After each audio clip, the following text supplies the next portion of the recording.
Muy buenas tardes, bienvenidos un día más a Todo es Geopolítica, bienvenidos al programa en el que les contamos, repasamos y analizamos todo lo que está pasando en el tablero geopolítico, pendientes de la cumbre entre Donald Trump y Vladimir Putin, si se congela o no, cuál es la respuesta por parte del Kremlin. Vamos a contarles la última hora, las primeras imágenes de los ejercicios nucleares, los ejercicios con armas nucleares a gran escala por parte de Rusia. Vamos a contarles también la propuesta de Europa y de Ucrania, hablando de un plan de 12 puntos para solucionar este conflicto. Miraremos también a la tensión en Oriente Medio, pero como les decimos, vamos a empezar con las últimas horas. Estas son las primeras imágenes del ejercicio con armas nucleares de Rusia. Y es que, como les decimos, Moscú ha realizado ejercicios a gran escala de su triada nuclear este miércoles, probando las fuerzas estratégicas del país en tierra, mar y aire. El presidente ruso, Vladimir Putin, supervisó personalmente el entrenamiento de las fuerzas nucleares, según un comunicado del Kremlin. Dice literalmente que bajo la dirección del comandante jefe supremo de las Fuerzas Armadas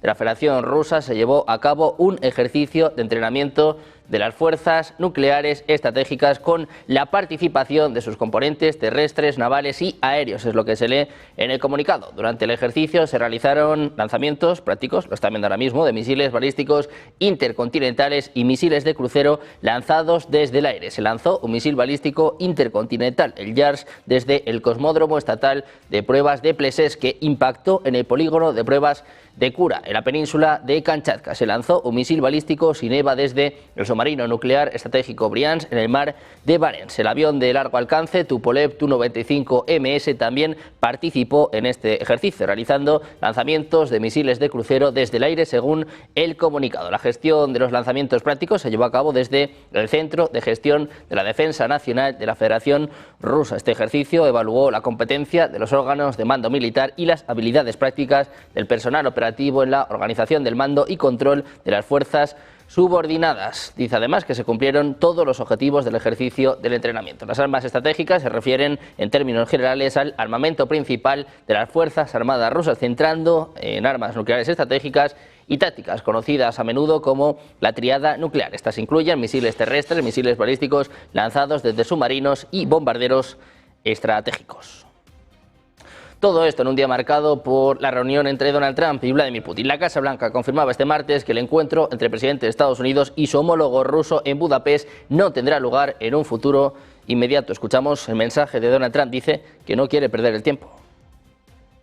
I have a wasted meeting. I don't want to have a waste of time, so I'll see what happens. But we did all of these great deals, great peace deals. They're all peace deals, agreements, solid agreements, every one of them. But this one, and I said, go to the line of battle, on the battlefield lines, and you pull back and you go home, and everybody take some time off, because you got two countries that are killing each other.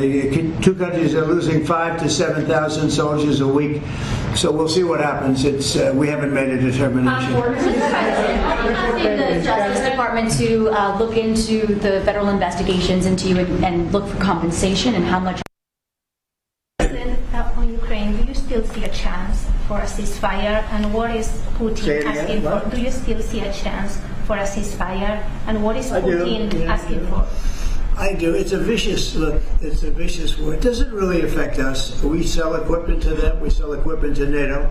And NATO gives it to Ukraine, but we don't pay anything anymore. Biden spent $350 billion. Mientras tanto, las naciones europeas están trabajando con Ucrania en una propuesta de 12 puntos para poner fin a la guerra rusa, según las líneas de batalla actuales, respondiendo a las renovadas demandas de Vladimir Putin a Estados Unidos para que Ucrania entregue territorio a cambio de un acuerdo de paz. Las propuestas prevén el retorno de los niños a Ucrania, el intercambio de prisioneros y que Ucrania reciba garantías de seguridad, fondos para reparar los daños de la guerra y una vía para unirse rápidamente a la Unión Europea. Las sanciones a Rusia se levantarían gradualmente, aunque unos 300.000 millones en reservas congeladas del Banco Central solo se devolverían una vez que Moscú acepte contribuir a la reconstrucción de Ucrania tras la guerra. Pendientes de todas las últimas horas, mirando estos ejercicios nucleares de Rusia, esta reunión entre Trump y Putin que parece congelarse, nosotros vamos ya con los expertos, vamos ya con el análisis, y en el día de hoy contamos con José Luis Orella. Él es profesor, historiador de Historia Contemporánea en la Universidad CEU San Pablo. ¿Qué tal, José Luis? Muy buenas tardes. Muy buenas tardes, un placer de estar con vosotros. Tenemos también a Cristian López, analista de política internacional. ¿Qué tal, Cristian? Muy buenas tardes. Buenas tardes y buenos días desde México. Y contamos con Jesús López Almejo, miembro del Sistema Nacional de Investigadores de CONACYT en México. ¿Qué tal? Muy buenas, Jesús. Hola Sergio, buen día. Gracias por la invitación. Encantados de teneros a los tres de nuevo por aquí en un día de muchísima actualidad, un día en el que estamos muy pendientes de lo que suceda con esta cumbre entre Putin y Trump, con el avión del presidente ruso, pero de momento lo que sabemos es que se congela la reunión y Rusia está lanzando un mensaje muy claro. Jesús, si te parece, empezamos contigo. ¿Qué te parecen estos ejercicios con armas nucleares que podían ver hace unos segundos nuestros espectadores? Sí, mira, definitivamente estamos en el juego de donde ahora predomina una visión de suma cero, en donde lo que gana uno, el otro lo pierde. Algo así como regresar un poco a las dinámicas ideológicas de la Guerra Fría, en donde ya los actores enfrentados están tomando posiciones maximalistas. Europa, por ejemplo, revisando las condiciones que le quiere imponer a Rusia, pareciera que Europa va ganando la guerra y pareciera que hay botas europeas en el territorio ucraniano, directamente como si hubiera tropas alemanas, tropas italianas, tropas españolas o británicas o polacas, y que tienen las condiciones sobre el campo de batalla para decirle a Rusia: tienes que aceptar incluso la devolución de Crimea, tienes que pagar las compensaciones por los daños de la guerra. Algo así de lo que ni remotamente le han exigido a Israel por las destrucciones del 93% de la infraestructura de Gaza. Pero en el caso de Rusia le quieren imponer algo en la mesa de negociaciones, que en realidad no sería negociación sino una imposición. Sin embargo, hay dos factores, Sergio, que me parece que le hacen imposible a Europa materializar este punto. Y digo Europa porque Donald Trump, astutamente, al saber que es imposible derrotar a Rusia en el campo de batalla, ha empezado a usar una narrativa de intermediario, como si Estados Unidos nada tuviera que ver, como si Estados Unidos no fuera el jefe de la OTAN y como si Europa no hiciera lo que Estados Unidos quiere. Entonces me concentro en Europa porque el discurso más beligerante contra Rusia lo han adaptado Kaja Kallas, Ursula von der Leyen, Friedrich Merz, el mismo Starmer y Pedro Sánchez. Y esto, aquí quiero ser muy consistente en algo, que es el segundo punto que estaba explicando. A Europa, a los líderes europeos contemporáneos, les hace falta algo que es muy importante para cerrar cualquier negociación y que sus pueblos estén dispuestos a respaldarles, que es legitimidad. Mira los niveles de aprobación de cada líder europeo. Pedro Sánchez, por ejemplo, no me dejarán mentir, ahí en España, en enero registró su peor caída histórica con los escándalos de corrupción, pero también con la percepción de que es un gobierno que está arrebatándoles las políticas centradas en la sociedad, el estado de bienestar.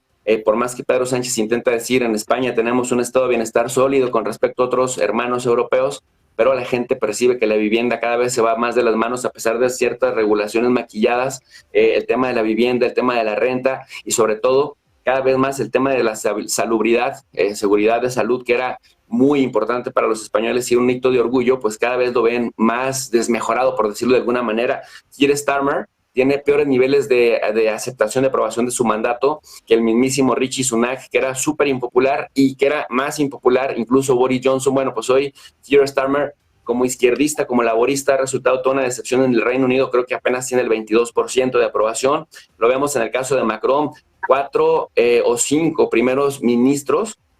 Si asumimos que Le Cornu le dieron una segunda, que sería, digamos, 2 en 1. Entonces, una crisis de inestabilidad política brutal ahí en Francia y un Macron que se va en 2027 sí o sí, que no ha tenido, digamos, los tamaños para renunciar. Y luego, ¿qué decir de Friedrich Merz? Que si creíamos que Scholz era impopular, y a Scholz lo sacaron porque precisamente ni siquiera alcanzó a cumplir su 4º año de gobierno por la impopularidad ante el golpazo tremendo a la economía alemana, y Merz viene peor, viene, digamos, todavía más confrontativo, que no han entendido, pues, por dónde va la jugada.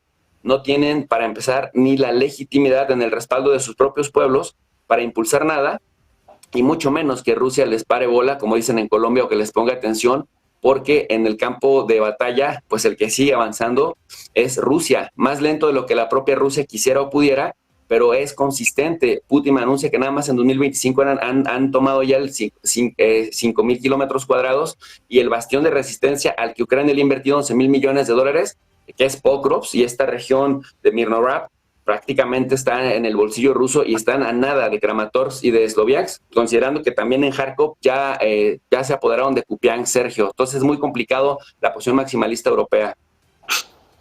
Una posición complicada la de Europa. Enseguida hablamos, debatimos este plan de 12 puntos que al parecer quieren presentar a Donald Trump. Pero antes, Cristian, te quiero preguntar por estos ejercicios con armas nucleares con los que nos sorprendía Rusia justo después de que se haya congelado esta reunión con Donald Trump. Sí, por supuesto. Este ejercicio de la triada nuclear rusa es un recordatorio al mundo occidental de con quién están negociando o con quién están peleando. O a quién están intentando hacerle acciones de falsa bandera, como ya hubo intentos un poco ridículos, medio fallidos. Rusia finalmente usa el arma que ha sido la más eficiente desde que terminó la Segunda Guerra Mundial, que es la disuasión. No es necesariamente el uso del arma nuclear, nunca la ha usado, pero la disuasión nos recuerda a todos las consecuencias que hay si se usa. Entonces, este ejercicio es una demostración de fuerza, pero también es una demostración diplomática y un recordatorio de que es una potencia militar y nuclear, en el caso de la nuclear la primera del mundo, en el caso de la militar la segunda. Entonces, sí me parece que Rusia, después de ver cómo se están llevando las cosas, esa inestabilidad en cuanto a la toma de decisiones en Estados Unidos, no sé si Donald Trump está muy decidido sobre un plan y después los factores internos de Estados Unidos son los que lo comprometen y lo desequilibran. Y Rusia, al ver que, todos sabemos cuántos presidentes han pasado por la gestión del presidente Putin, conoce perfectamente el sistema, tan lo conoce que ha sabido cómo irlo avereando con el tiempo y sabe cómo piensan no solamente los presidentes, cómo piensa el sistema público y el sistema profundo de Estados Unidos, y sabe qué botones apretar en qué momento. Este ejercicio nuclear, si bien espanta a muchos porque es normal que cuando en las noticias se habla de ejercicios militares con armas nucleares, pues todo el mundo pongamos las alertas, creo que podemos entender como analistas que es un mensaje, a la vez es un recordatorio y una demostración de fuerza. Entonces, esto pone otra vez las cosas en su justa realidad. El oso saca las garras y les recuerda a todos con quién están hablando. Bueno, pues un mensaje, desde luego, por parte del Ministerio de Defensa ruso, unos ejercicios que al parecer estaban programados, José Luis, pero que llegan en un momento muy oportuno, ¿no? Claramente, ¿no? Es un respaldo a las posiciones de fuerza, ¿no? Sabemos, como bien se ha dicho, que es un elemento disuasorio.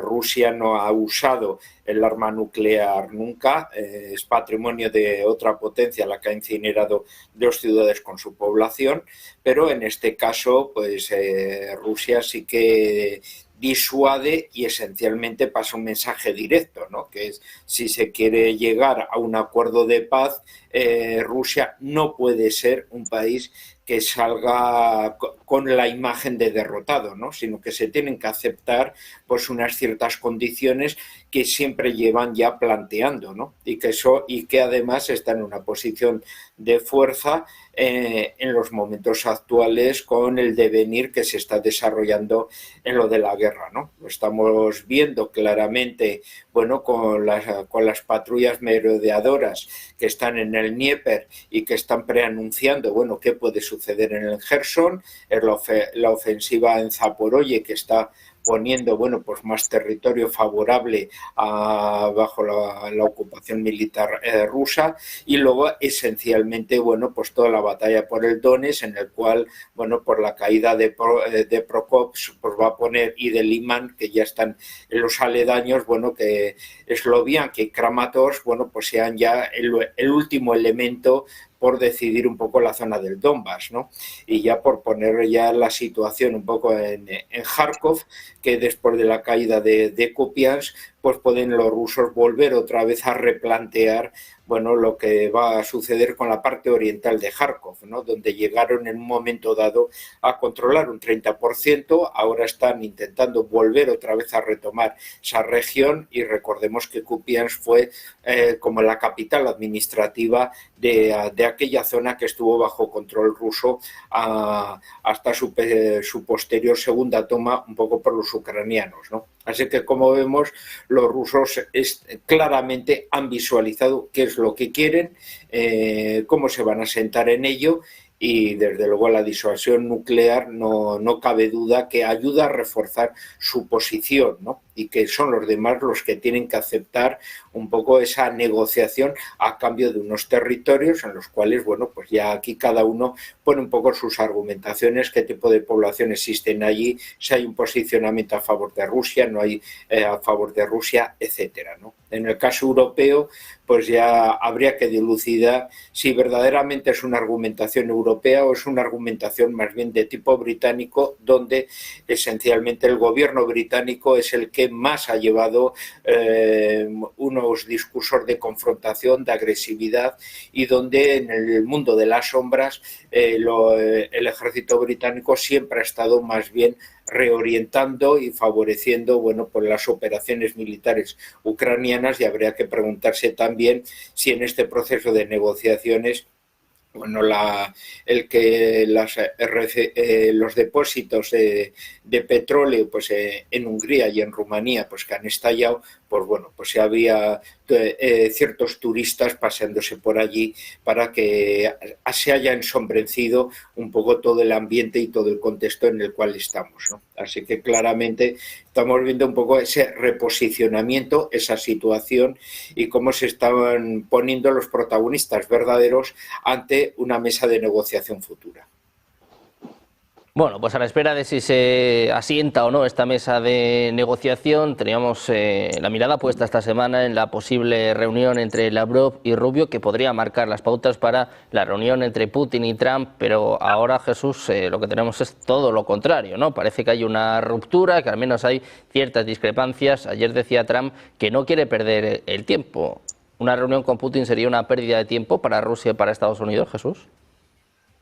Trump definitivamente, querido Sergio, cosecha o le gusta cosechar lo que no ha sembrado, le gusta cantar las victorias que no obtiene, tiene una política muy desorganizada, una política de bastantes improvisaciones y bastante mal planeada.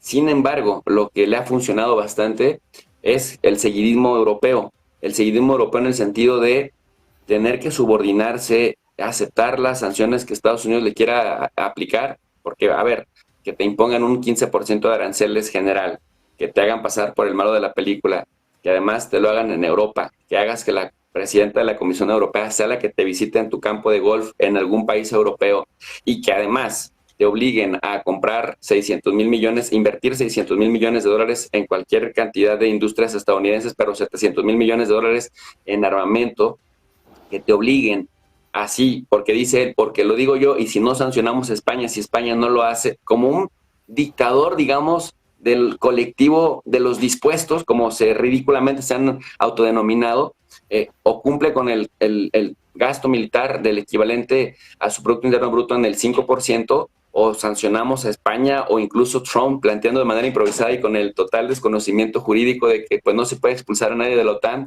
si el país por sí solo no quisiera salirse, pues nos dice todo, ¿no? El hecho de cómo Trump, a partir de sus políticas improvisadas y a pesar de sus políticas improvisadas, ha logrado hacer que los dispuestos, que más que dispuestos a una paz real, sostenida, conveniente para Ucrania, son dispuestos a obedecer cualquier ridiculez que venga de Estados Unidos. Primero con un Biden que gobernaba por una European, un Biden con demencia senil, y después con un Trump que también de pronto pareciera demente senil, pero con un Trump que ha marcado muy claramente esa postura de subordinación que acepta Europa, incluso a pesar de castigos y de faltas de respeto tremendas que en otro momento serían impensables. Y cuando dice Trump pérdida de tiempo, no he podido ni disuadir a Vladimir Putin, porque pues Rusia es muy difícil de disuadir por esa paridad nuclear, pero tampoco no lo he logrado persuadir porque Putin dice van a seguir cumpliendo con sus objetivos militares,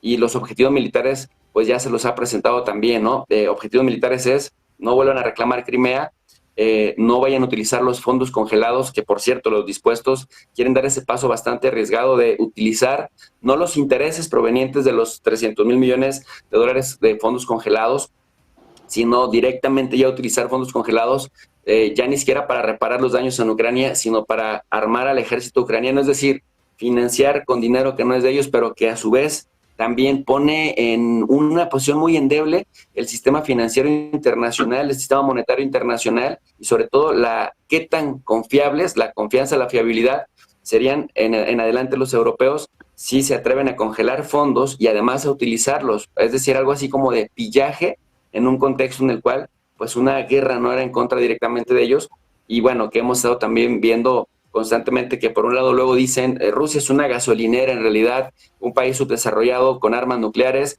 pero después nos dicen Polonia pretende hundir pantanos junto con algunos países bálticos y junto con Finlandia para evitar una incursión por parte de Rusia, porque Rusia está casi, si se sale con la suya en Ucrania, estaría a punto de invadirnos, lo cual, bueno, pues suena francamente ridículo, como una absurda justificación para adelgazar el estado de bienestar en Europa y con ese dinero puedes poder alcanzar la meta que Trump, me parece de manera improvisada, pero conveniente para Estados Unidos, les impone de alcanzar ese 5%, Sergio, que no es poca cosa y que en el mediano plazo los más vulnerables, las poblaciones, terminarían pagando. Bueno, pues pendientes de esta reunión entre Trump y Putin, si se va a celebrar o no finalmente en Hungría, si va a conseguir persuadir o no al presidente ruso. Cristian, te quiero preguntar a ti también por esto. ¿Cómo ves esta tensión entre Rusia y Estados Unidos y esta reunión que ya ni siquiera se sabe si se va a celebrar? Bueno, en el tema de la tensión, me parece que algo de lo que se acordó en Anchorage, que al parecer ya era algo muy avanzado, quedaron los puntos finos, quedaron las cláusulas finas, las letras chiquitas sin resolver. Eso es en realidad en lo que no se han puesto de acuerdo y seguramente son los temas grandes. También, entendiendo la parte rusa, me parece que al ver la experiencia en Gaza, de que si se hace un poco al vapor, un acuerdo que no sea profundo, que no sea de largo plazo, pues va a pasar lo que va a pasar en Gaza y ya está pasando en Gaza, que les dura la supuesta paz un día o dos y empiezan a ejecutar Hamas a los traidores que considera. Las fuerzas de defensa israelí no pueden dejar de disparar, tienen el dedo pegado al gatillo. Entonces, Putin, también entendiendo esta situación, no quiere sentarse hasta que no haya un plan más integral.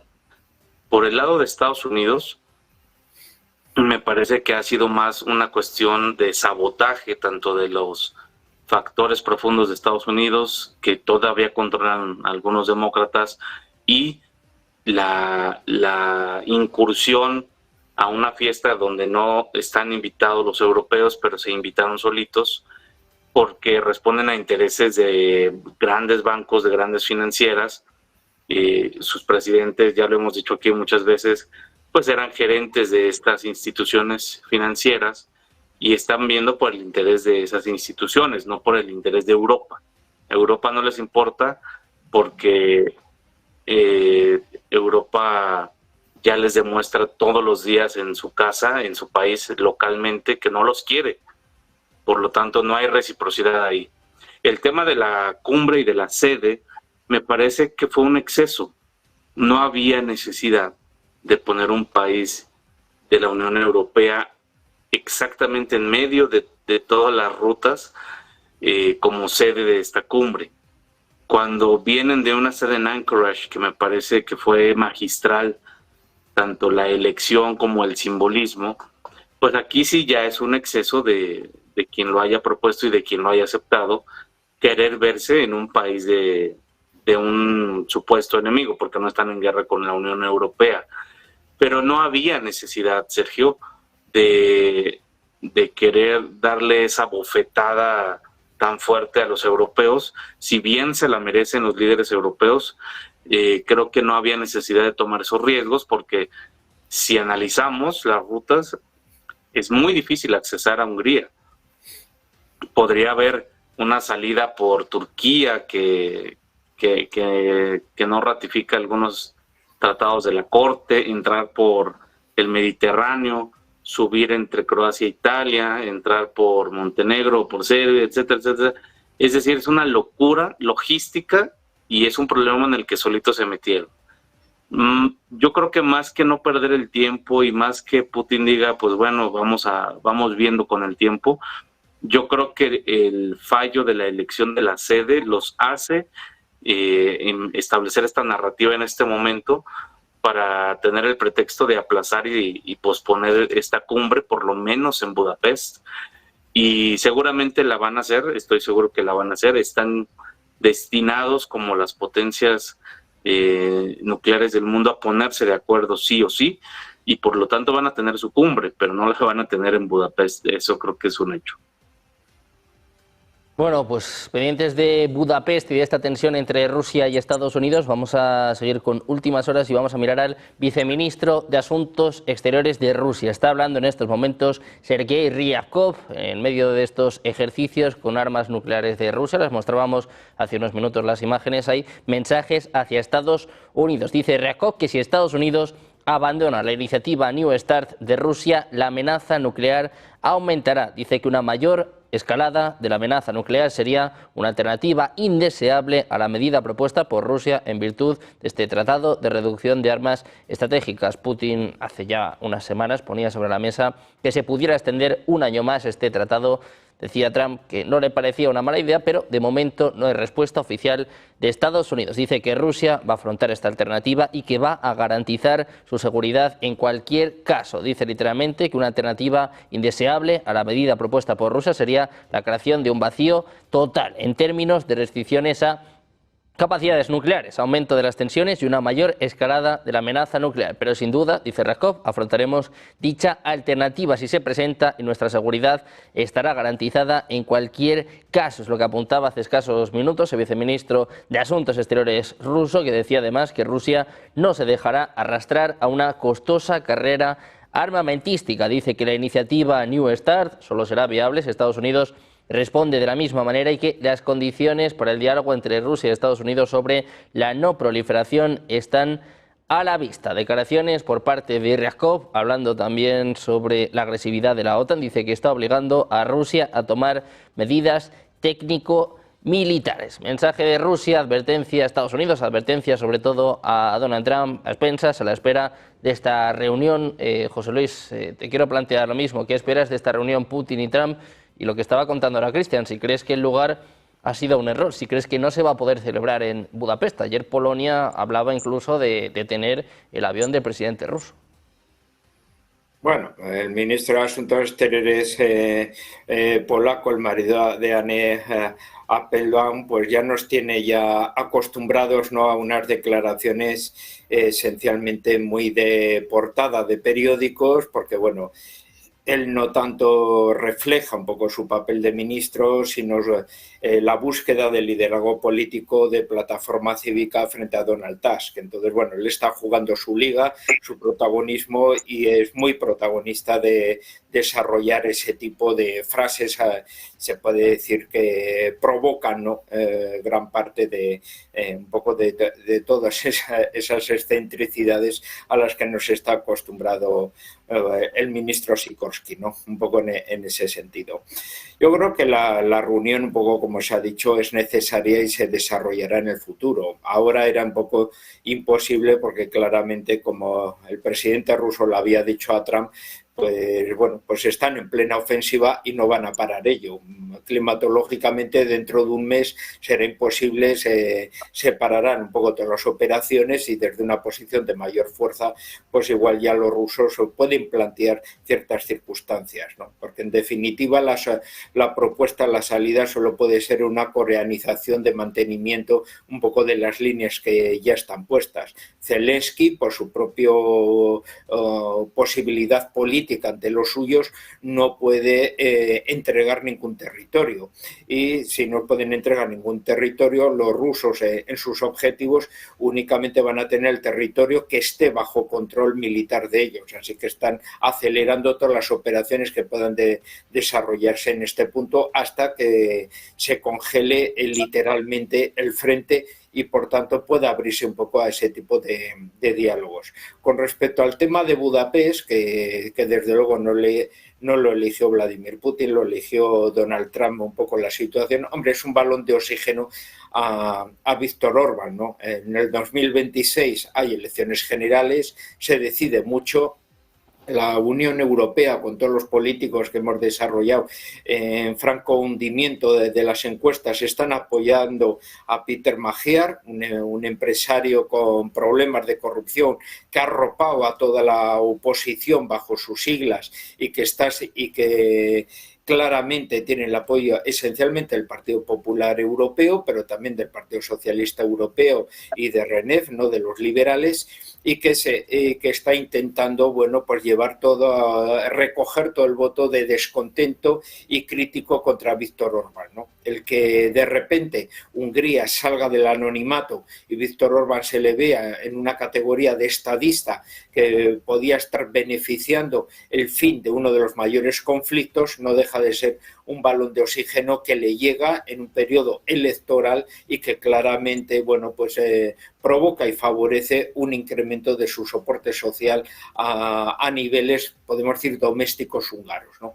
Así que aquí vemos también un poco esos apoyos, un poco de amistad y en quienes confía Donald Trump a nivel europeo. Vemos claramente los guiños que siempre ha hecho a Giorgia Meloni, la primera ministra italiana, pero claramente el otro grupo conservador que lidera a nivel moral Víctor Orbán, pues se ve de esa manera también beneficiado frente pues a los destrozos que no voy a repetir, muy bien lo ha hecho ya Jesús, de los otros primeros ministros, sea el alemán, sea el francés, sea el propio de mi país, el español, y ya no digamos incluso ya de países extraeuropeos como podría ser ya el británico, ¿no? Que están todos a punto de que en cuanto haya elecciones en sus países, pues les pueda pasar como a la primera ministra teenager de Finlandia, ¿no? Que voló rápidamente y fue sustituida por otro político, ¿no? Entonces vemos unas situaciones,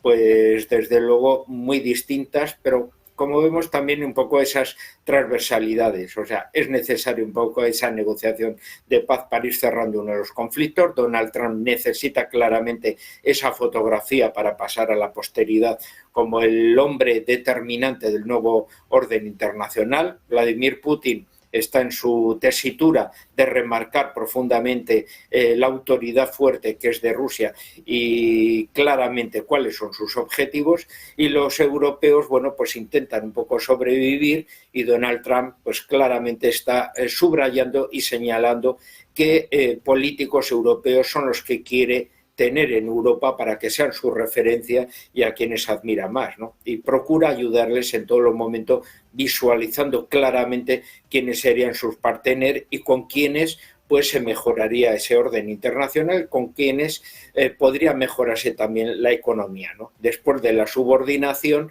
actual y de una clase política muy marcada por la corrupción y que demostró en su momento pues su apoyo y su relación de amistad con Biden y el apoyo a Kamala Harris contra Donald Trump. Ahora pues están pagando ese apoyo, ¿no? Bueno, pues muy pendientes de la reunión entre Putin y Trump, también atentos a la postura de Europa, este plan de 12 puntos, la tensión en Oriente Medio. Vamos a hacer una pausa, 2 minutos, enseguida más análisis, más información. Negocios Televisión.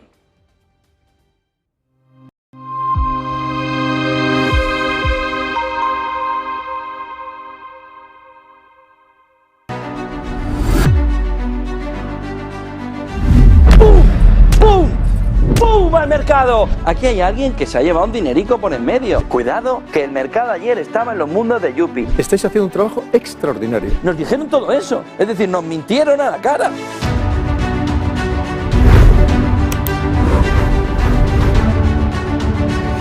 Vamos, que yo creo que ni en tiempos del Imperio Romano habíamos visto algo semejante. Lo que se podía esperar alrededor de los aranceles es peor.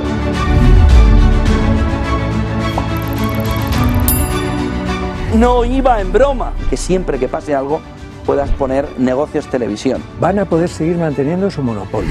El mercado se desploma por el movimiento, por la guerra arancelaria. ¡Entra Trump! Pero por favor, si lo que hace falta es estabilidad. Tú quieras estar al otro lado de la pantalla en lugar de en otros medios en Negocios Televisión. Y además se nota que no estáis subvencionados porque sois absolutamente objetivos e independientes.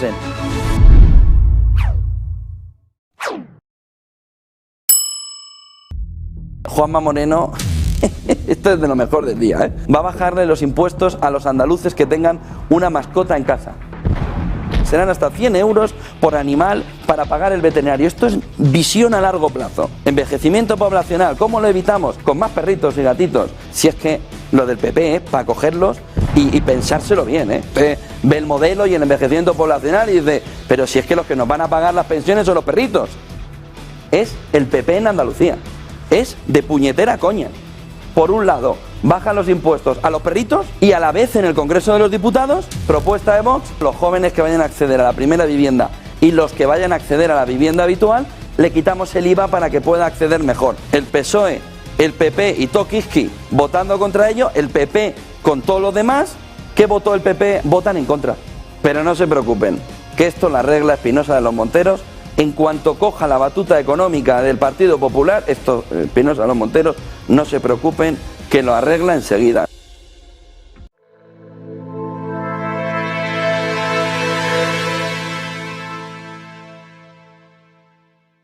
Seguimos en Negocios Televisión, seguimos mirando a las últimas horas pendientes de esta reunión entre Putin y Trump, los ejercicios nucleares de Rusia. Vamos a mirar también a las propuestas de Europa. Información de la agencia Bloomberg que hablaban de que Europa y Ucrania preparan un plan de 12 puntos. De momento se hablaba de una reunión entre Putin y Trump. En ningún momento ha estado invitada Europa, tampoco Ucrania, y ahora presentan este plan. Jesús, te quiero preguntar por esto. ¿Hasta qué punto está legitimada Europa o Ucrania ya no solo a sentarse, que parece que no, sino a presentar un plan de paz? No entiendo que tendría que hacerlo, en todo caso, Donald Trump, ¿no?, que es el que está mediando.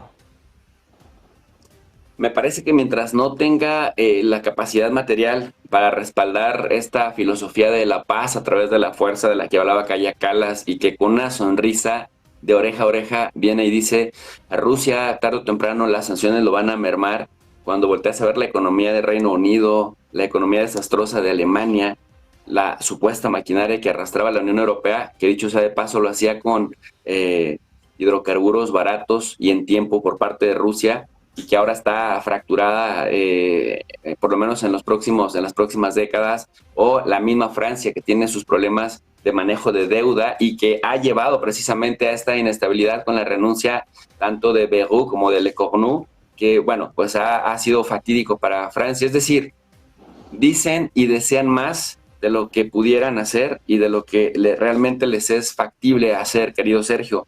Y en este caso volver a señalar el punto de que no van a poder traducir nada, y lo vimos en la Segunda Guerra Mundial y lo vimos después en otros conflictos armados. Bueno, el mismo Estados Unidos en Vietnam tuvo que salir vergonzosamente de Saigón, tuvo que salir vergonzosamente también de Afganistán, con todo el poderío que tienen, porque no pudieron imponer condiciones que fueran sostenibles en el tiempo, y no lo puedes trasladar a la mesa. Y luego, incluso aún cuando lo trasladas a la mesa, como bien lo decían nuestros compañeros, en el caso de Gaza, de manera improvisada, poco institucional, con poca legitimidad. Decía Max Weber que si no se tiene legitimidad, entonces aparecen las resistencias, porque la imposición genera oposición. Me parece que el estar hablando de hasta que Rusia acepte nuestra propuesta, no nos vamos a calmar con las sanciones y no vamos a dejar de apoyar abiertamente con artillería, con armas, con entrenamiento y con lo que haga falta a Ucrania, pues me parece que incluso hasta le facilitan el trabajo a Rusia. ¿Por qué? Porque a diferencia de lo que sucede en Gaza, que hay una confrontación completamente asimétrica, un genocidio, pues acá estamos hablando de dos ejércitos convencionales, que por más que hubiera sido asimétrica la relación originaria entre Ucrania y Rusia, pues tenemos a la OTAN de un lado. En estos momentos, creo que solo después del ejército de Estados Unidos y solo después del ejército de Turquía, Ucrania tendría el mayor gasto militar y también la mayor cantidad de tropas de Europa. Aunque no forma parte ni de la Unión Europea ni forma parte de la OTAN, ha sido de alguna manera tratado como si sí lo fuera, y esto le ha dado una fortaleza tremenda. De pronto es hasta sarcástico escuchar a Zelensky decirle a Europa que no sean egoístas, que piensen en Ucrania al momento de abordar el tema, como si no ya le hubieran dado un estatus especial, a pesar de que no forma parte formal de ninguna de estas instituciones, pero además de que en ello está viniendo justamente en picada y en caída la propia Europa, que en el mediano plazo va a tener un impacto tremendo. Pero lo peor de todo es que legitiman entonces las posturas de Rusia, que no ha perdido contactos en América Latina, por lo menos no los importantes, no los que le interesan. En África, en estos momentos, Vladimir Putin está convirtiendo en un rockstar, y bueno, pues con Asia se han afianzado las relaciones con la India, con China, a pesar de que Donald Trump ha estado amenazando con estas sanciones y que ponen a Europa en un contexto todavía más difícil, Sergio, y de verdad es increíble que los gobiernos de Europa totalmente desacreditados ante sus propias poblaciones, que es lo más importante. Ya no digamos en América Latina son impopulares en Estados Unidos, no. Ante sus propios votantes son impopulares y por eso no resisten, digamos, las siguientes elecciones, sus propias agrupaciones políticas, y tienen que hacer coaliciones ahí medio raras, como la que vemos en España con Pedro Sánchez, o la que está tratando de intentar Macron en Francia. A ver, el hecho de que incluso ahora Trump, que cada vez les pone medidas más ridículas y terminan aceptándolas, ridículas y surrealistas al principio, pero luego las terminan abrazando, el que les digan, oigan, señores, es momento de que si quieren de verdad afectar a la economía rusa, afectemos a China. Y lo que ustedes tienen que hacer, dice Donald Trump, es imponerle un arancel de un 500% a China, lo cual sería un completo suicidio para Europa. Pero al calor de lo visto, que yo creía que iba a ser imposible que los europeos aceptaran que les impusieran el 5% del gasto militar, del aumento del gasto militar del equivalente a su Producto Interno Bruto, cuando ni siquiera podían llegar al 2%, y que todos dijeron sí, excepto España, y de pronto con algunas condicionantes, que luego va a llegar al 3.5%, y quizás cuando llegue el PP a lo mejor sí lo terminan subiendo al 5% en los próximos 10 años o 15 años, pues no dudaría que también aceptaran ponerse la soga en el cuello yéndose contra China, cuando en estos momentos pues China es el principal acreedor de Europa y es está entre el top 3 de principales socios comerciales de la mayoría de los países en Europa. Y claro, Estados Unidos ya ha demostrado Donald Trump que cuando quiere acelerar la tensión la acelera, y luego después solo dice, ok, bueno, vamos a dejar 3 meses de prórroga, y luego no pone los aranceles que promete contra China, termina reduciéndolos. De la India dijo que ya no compraba petróleo ruso, y después dice, bueno, pues sí, por su propia necesidad de seguridad. Entonces, en donde le responden simétricamente, Donald Trump se relaja y aplica la doctrina del taco, del Trump always chickens out, ¿no? Trump siempre se acobarda a la hora de la hora, pero en donde no tiene contestación, como este caso en Europa, y Japón, por ejemplo, que es increíble, en donde se comportan como subordinados abiertamente, termina imponiéndoles medidas durísimas, que en el corto plazo les permite respirar para mantener una supuesta posición de fuerza frente a Rusia, pero Rusia sigue avanzando a su ritmo, a su tiempo. El invierno lo va a aprovechar para afilar precisamente sus posiciones, y en las operaciones de primavera y de verano del próximo 2026, sin duda alguna va a seguir avanzando hasta donde quiera. Y bueno, pues si Europa acepta esa ridiculez de lanzarse a una guerra comercial y arancelaria por Estados Unidos en contra de China, me parece que en el mediano y en el corto plazo va a ser muy durísimo para las poblaciones europeas, peor de lo que ya es en estos momentos. Bueno, pues muy pendientes de Europa, vamos a mirar otro de los puntos clave de la actualidad de esta semana, este fin de semana. Como saben, tienen lugar las elecciones de medio término en Argentina, y ojo con la noticia de última hora que les vamos a contar. Información que está apareciendo en estos momentos en La Nación, información de última hora que repercute sobre todo al presidente argentino, a Javier Milei, con las dudas en las encuestas, con un momento complicado para el presidente argentino. Ojo con esto, y es que su canciller, su ministro de Asuntos Exteriores, acaba de presentar la renuncia. El canciller Gerardo Berzein ha presentado su renuncia al presidente Javier Milei, según fuentes oficiales confirman a La Nación. Esta salida, inicialmente prevista para después de las elecciones del próximo domingo, se ha adelantado y está ligada al desembarco del asesor presidencial Santiago Caputo al gabinete. La tensión surge por el malestar de Berzein ante los ataques de la tropa digital vinculada a Caputo, parte del llamado Triángulo de Hierro del Gobierno. Esta renuncia marca una sacudida en la estructura interna del gabinete de Milei y anticipa posibles conflictos en los próximos días, justo en plena campaña electoral. Una salida que estaba prevista, una salida pues que también golpea al propio Javier Milei a unos días de las elecciones de medio término, un momento en el que también hay tensión por la ayuda, este rescate financiero de Estados Unidos. Hay más problemas para Javier Milei, en este caso con su canciller, que presenta su dimisión antes incluso de lo esperado. Pendientes de la última hora en Argentina, pendientes de las elecciones de este domingo. Ya les adelantamos que habrá programación especial en Negocios Televisión. Antes, Cristian, quiero preguntarte por Europa, este plan de 12 puntos que pone sobre la mesa y que de alguna forma quiere aumentar la presión sobre Rusia. Dicen que hay que mantener las líneas de contacto actuales. ¿Europa y Ucrania pueden exigir algo? ¿Pueden sentarse en la mesa? No, me parece que no tienen un plato en esa mesa. Creo que Europa debería hacer un plan de 12 puntos para sus propios países, primero para sacarlos de todas las crisis en las que los tienen hundidos, crisis de tecnología, en donde no han podido innovar ni crear nada nuevo en muchos años, crisis de inteligencia artificial específicamente, en donde lo único que tienen es regulación, como para todos los productos, para todos los servicios o para todas las áreas, pero no tienen una inteligencia artificial propia.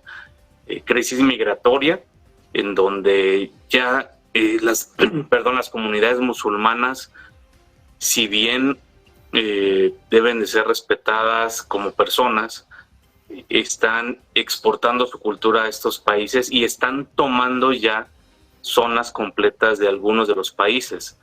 Veo muy claramente este fenómeno en Inglaterra, lo veo en España claramente, lo veo en Francia, pero seguramente hay muchos más países en donde ya hay comunidades completas y lo vemos que esto está teniendo un efecto muy duro para la sociedad europea, porque ya incluso empieza a haber regulaciones que favorecen a estas minorías que aparte son de inmigrantes ilegales en su mayoría. Entonces tiene varias crisis aparte de la económica. La Unión Europea me parece que deberían de presentar un plan no de 12 puntos, un plan de 120 puntos para solucionar tantos problemas que tienen, o hacerle un poquito de caso a Draghi, a Mario Draghi, en lo que les está diciendo de no desregulen de poquito, liberen por completo todo esto o nos vamos a meter en un lío muy grande. No creo que la Unión Europea, y lo dije hace ratito, no tiene un plato en esta mesa, pero solito se invitó, solito se sentó y está exigiendo que le sirvan. Es un poco rapaz, un poco carroñero este asunto de la Unión Europea, porque está forzando a que le den algo, no sabe todavía de qué, pero está forzando a una rebanada de un pastel que no sabe ni cómo va a resultar ese pastel, porque si Vladimir Putin sigue con su ofensiva, lo cual parece que está determinado ya que acaba de hacer una nueva oleada muy dura de ataques hacia Ucrania, porque creo que el Estado ruso se da cuenta que ante estas inestabilidades y desacuerdos entre Europa y Estados Unidos y la debilidad natural de Ucrania, que es un Estado tercermundista y profundamente corrupto, tan corrupto como México, están en el índice siempre peleándose en los últimos lugares. Entonces nos daremos cuenta que la lógica rusa es que pueden seguir avanzando en el terreno. Recordemos que no habían avanzado mucho los anteriores años, había estado un tanto estancado el punto de los frentes. Sin embargo, este año han avanzado como nunca y creo que ese reajuste en la estrategia táctica del Estado ruso, que les permite ahora sí en términos reales avanzar kilómetros hacia la profundidad de Ucrania en dirección al Dnieper, creo que eso es lo que le da a Rusia la motivación para decir, mientras no haya un plan profundo, un plan en donde sí se contemple mi profundidad estratégica como potencia, mientras Estados Unidos no haga las concesiones que debe de hacer y le exija a Ucrania las concesiones que debe de hacer, seguramente no es solamente una firma de paz, seguramente hay temas ahí metidos de Medio Oriente con Siria, seguramente hay temas del Ártico, seguramente hay muchos otros temas de tierras raras, por supuesto, que están en la negociación. Y algo que creo que muchos analistas habían coincidido desde hace tiempo, por lo menos aquí en negocios, es que ya se debería de explorar de manera muy seria la salida de Volodymyr Zelensky. Creo que es uno de los principales obstáculos para que se detenga esta guerra, porque Zelensky está trabajando para los británicos, básicamente. Recordemos que fue Boris Johnson el que lo convence de no firmar los acuerdos que ya estaban pactados, acuerdos que nos regresan al punto inicial que ya está otra vez diciendo Vladimir Putin, pues básicamente yo quiero esta profundidad estratégica, quiero este desarme, quiero este tipo de condiciones. Entonces, respondiendo Sergio, no, Europa no debería estar sentado en esa mesa. Su plan puede ser de 3 puntos o de 1.200 puntos, me parece que será irrelevante y será totalmente omitido por Rusia. No creo que ni lo lean. Bueno, pues veremos qué opinan Trump y Putin de este plan de paz. Parece que el presidente de esta junta sería el presidente de Estados Unidos, pero no creo que vaya a estar muy por la labor. José Luis, ¿cómo valoras este plan de paz de Europa y de Ucrania? Hombre, es un papel mojado, ¿no?